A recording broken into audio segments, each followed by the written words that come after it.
Howdy. My name is Nonat. Oh. Sorry. And welcome to the newest installment of the Pathfinder Spellbook.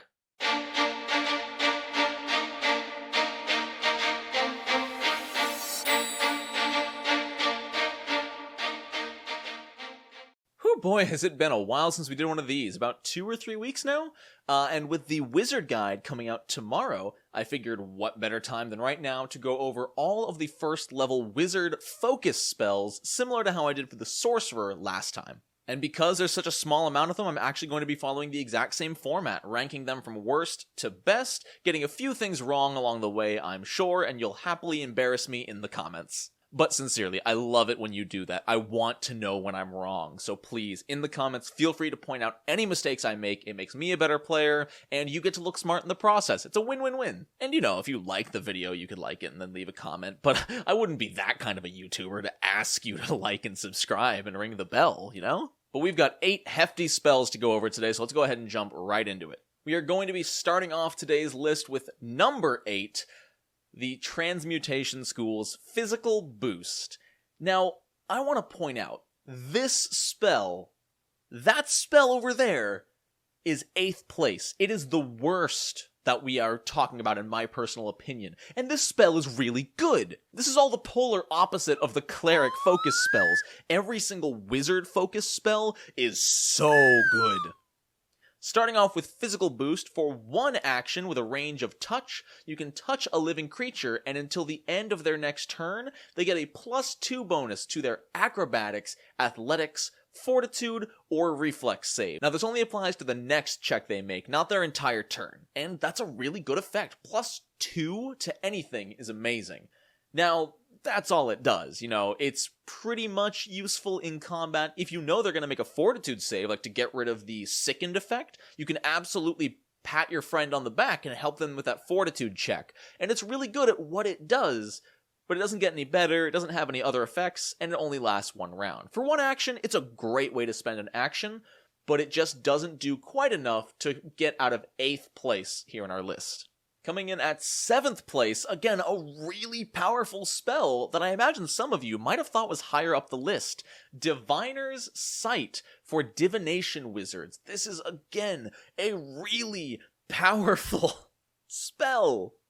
You glimpse into the target's future and roll a 20-sided die. The person you targeted then has the option to, instead of rolling the d20, take the number you roll. Now, if you rolled, a 1 or a 2, obviously they're going to wave it under the rug. The biggest downside on this is that it is only until the end of your next turn. So your target gets 1 turn, effectively, to make use of this dice, otherwise it's lost, which, again, if you roll a bad d20, probably won't get used. But this means you can use this in combat.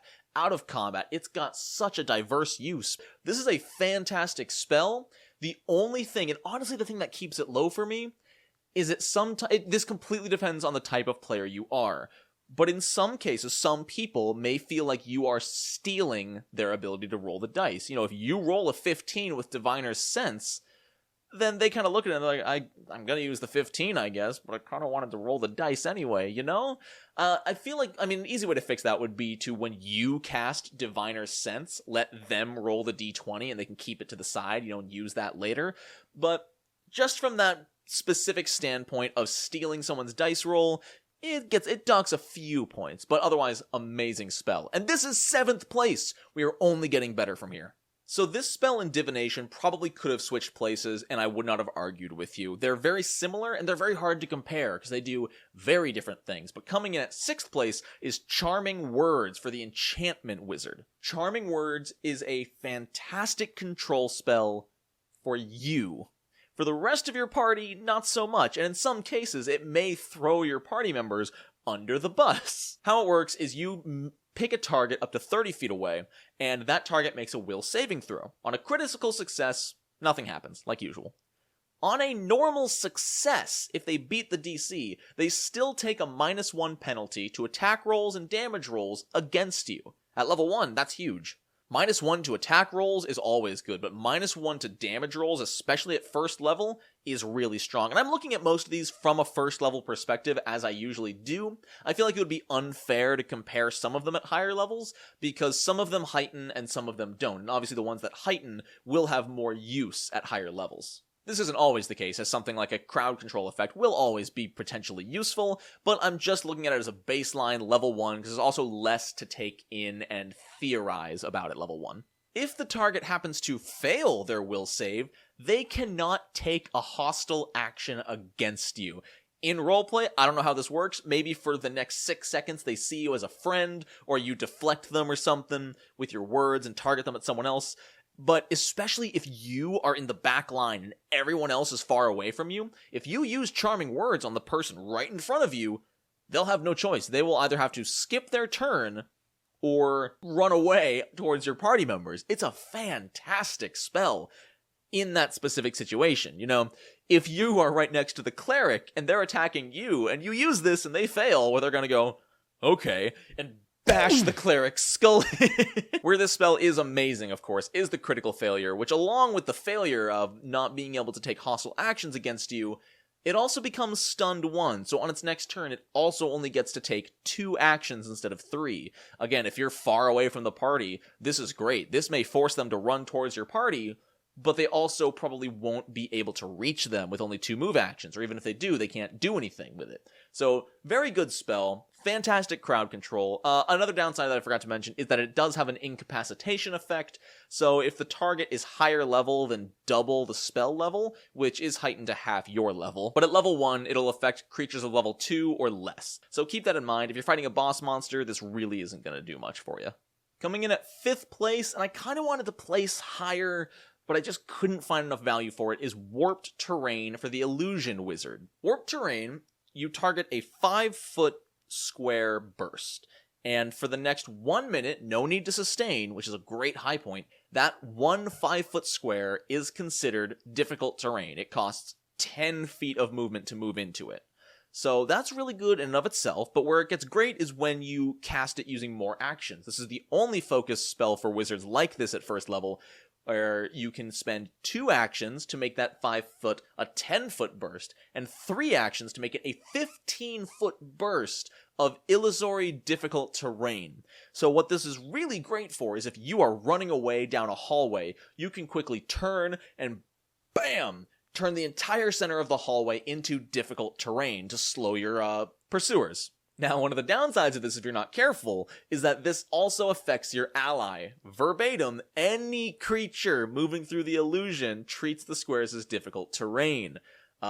Potentially even yourself? I don't know if there's some minor rule around that. Let me know if there is, because I'm kind of curious if the illusion also affects you, even though you made it happen. Any creature, however, can use the Seek action to beat your spellcasting DC, and if they beat your DC, it is no longer considered rough terrain for them, and they can move normally.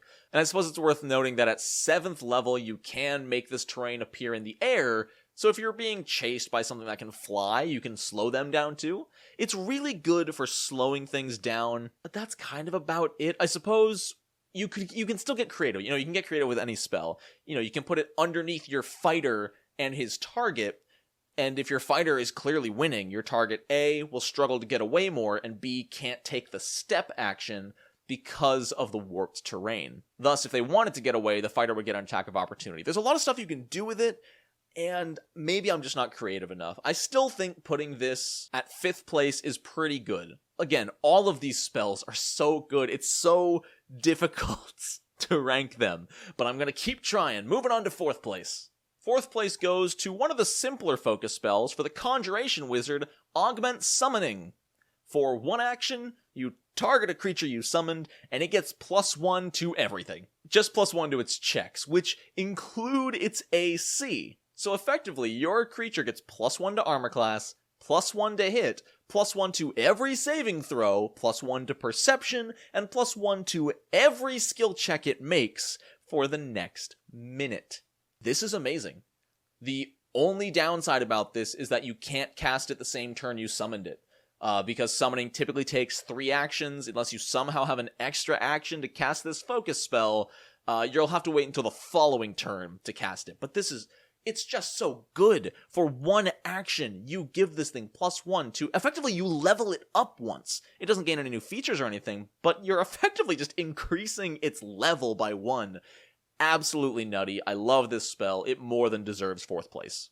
Coming in at 3rd place, these top 3 were really hard to rank, but this one especially, I don't know if I should have ranked it lower or higher, and I think it'll depend who you talk to in the game you're playing.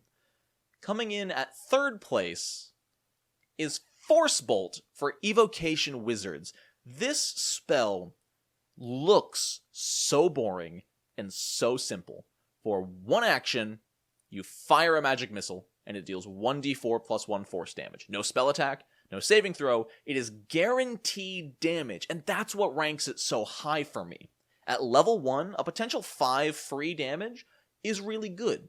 Now, the thing that sets it apart is the one action, which I have definitely undersold in past focus spell reviews, videos like this. I've definitely undersold the value of a single action, especially on someone who's already a spellcaster. This means you can spend 2 actions casting a spell, and then cast this as well, because most spells, especially offensive spells, cost 2 actions to cast.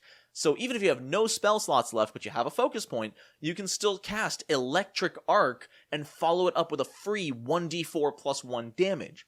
Now the downside with this is that it does not scale very well. It scales every 4 levels. So at level 5, it'll deal 2d4 plus 1. At level 9, it'll deal 3d4 plus 3.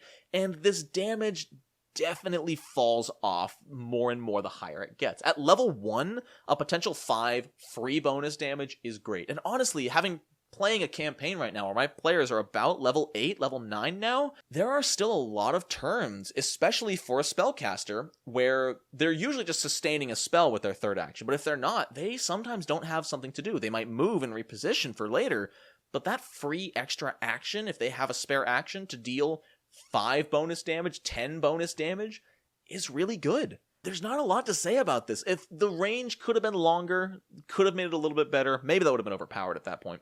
But especially when you know something is low, or you have one of those rolls where you cast your 2-action spell and your GM is like, this thing is hurting, like it's barely standing, you can be like, perfect.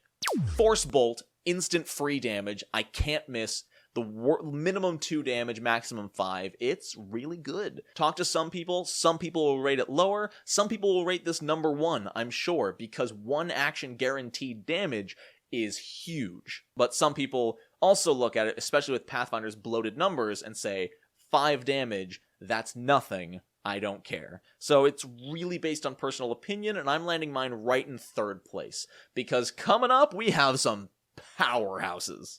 Coming in at 2nd place, which technically reveals 1st place as well if you already know these spells, but coming in at 2nd place for Abjuration Wizards is Protective Ward.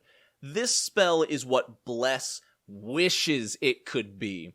For one action, you begin a 5-foot emanation, so that is anyone on a square directly adjacent to you. And if they are an ally, you and them both gain a +1 to armor class. And that's just it. As long as they are within your emanation, they gain that armor class. And every turn, you have to sustain the spell each round. So that is effectively -1 action per round for you to constantly be giving +1 armor class. And especially since it's just to allies, not to enemies. And every time you sustain it, the emanation grows an additional 5 feet, maxing out at a 30-foot emanation. That covers an absolutely monstrous amount of area around the wizard. Now, this does mean the wizard does need to be close enough, obviously at most 30 feet away from the ally, but it's still so good. And what this can be amazing for is if you choose to make a melee wizard. This is almost a must-have. While you're in there, especially if you have like a fighter or a champion dedication, you can just whip this on. And again, you're moving at -1 action per turn, which is rough, but you're aiding yourself, you're aiding your allies. I bet you could mix this with the martial archetype and be really, really cool. I love this spell. The only thing keeping it from 1st place is the range. If it were longer and bigger, which would obviously just be incredibly overpowered, this would have been 1st place. But instead, First place is going to the Necromancy School spell, Call of the Grave. When I first looked at this, I was like, oh neat, it's kind of like Ray of Enfeeblement, but it just makes them sick. But I was young, I was foolish, and I had not learned the power of the Sickened condition. For those of you who are not aware, the Sickened condition inflicts a -1 to all checks, including armor class, saving throws. Now, saving throws are the big one, because Sickened as a condition does not decrease on its own at the end of turns unless it specifically says so. And like Call of the Grave here, it does not have a duration. The only way to get rid of Sickened like this is to make a Fortitude save against the effect that inflicted it. Since if you as a caster inflicted this with Call of the Grave, then they would have to make a Fortitude save against your spell DC. That spends an action to retch and make the roll, and if they fail their roll, it wastes their action. Nothing changes. Now, that's really good in and of itself, the Sickened one. What makes this absolutely monstrous is, first off, it's just a spell attack roll. They do not get an initial saving throw. If you land this hit, they are Sickened. The big one is if you critically land this attack. They become Sickened 2 and slowed 1 as long as they are Sickened. What this means is that if they want to get rid of their Sickened and slowed condition, they have to spend a minimum of a full turn to get rid of it. The slowed reduces their actions to 2. They then have to spend an action retching to Fortitude save to reduce Sickened to 1 unless they happen to crit, in which case it will get rid of it. And then they have to spend their second action, if they succeeded the first one, to get rid of the other Sickened effect. And because you get your actions at the beginning of a turn, even if they get rid of both Sickened effects on that turn, they do not get their third action back. If you somehow get rid of a condition during your turn, like slowed or stunned, you don't get that action back. You only get your actions at the start of your turn. And that is only if they successfully get rid of both Sickened effects on the same turn. If they don't, then they lose another action on the following turn, because even if they get rid of 1 point of Sickened, they're still slowed until they get rid of Sickened altogether. This condition combination is so powerful that the other spell it's located on is a 4th level divine spell known as Divine Wrath. Now, Divine Wrath is 4th level because it also deals damage, but it has the exact same effect. This effect can single-handedly destroy a boss fight, remove any threat from one particular target if they happen to be affected by the critical effect. It is so powerful, it is so good, and that is why Call of the Grave gets the #1 place for wizard school spells on our list today. I hope you guys enjoyed today's video. I had a ton of fun making it, but man, ranking these from first to last is always so difficult, especially when they're all this good. It was a hard choice, but I definitely think Call of the Grave 100% gets first. Just kidding, first place goes to Hand of the Apprentice, because it has a 500-foot reach and makes a spell attack using your weapon. If you're a half-orc with a magic weapon spell, you can do this with your now +1 striking great axe for 2d12 plus 4 damage. That's a potential 56 damage at level 1 on a critical hit, and I'll say it again, this is at 500 feet away. And oh, did I mention that it costs 1 action? Hand of the Apprentice wins Pathfinder. Video over!